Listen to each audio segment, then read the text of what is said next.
গল্পটির নাম মদিনার এক গরম দুপুর। রাসূলুল্লাহ সাল্লাল্লাহু আলাইহি ওয়াসাল্লাম বসে আছেন তার সাহাবীদের সাথে। আকাশে আগুনের রোদ, মাটি পুড়ছে। হঠাৎ তিনি দেখলেন এক সাহাবী নিজের খেজুর গাছটি কাটতে যাচ্ছেন। গাছটি ছিল এক গরিব প্রতিবেশীর বাড়ির পাশে। গরমে সেই গাছের ছায়াই ছিল তার একমাত্র শান্তির জায়গা।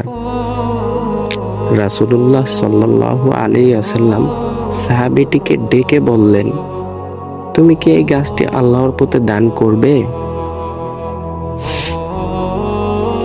যদি দান করো, আমি তোমাকে জান্নাতে এমন এক গাছ দিব যার ছায়া বহু মাইল দীর্ঘ।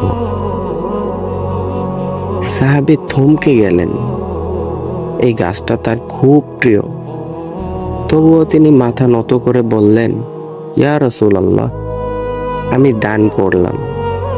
আমার জন্য জান্নাতের সেই গাছই যথেষ্ট। রাসূলুল্লাহ সাল্লাল্লাহু আলাইহি ওয়াসাল্লাম বললেন,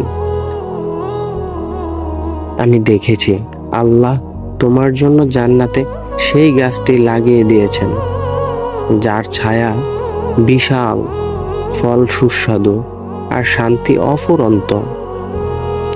বন্ধুরা, এই একটুখানি দান, একটুখানি ত্যাগ জান্নাতের দরজা খুলে দিতে পারে। আমরা যদি আমাদের সময়, ভালোবাসা, সম্পদ আল্লাহর জন্য উৎসর্গ করি, তাহলে হয়তো জান্নাত আমাদের দিকেই তাকিয়ে আছে।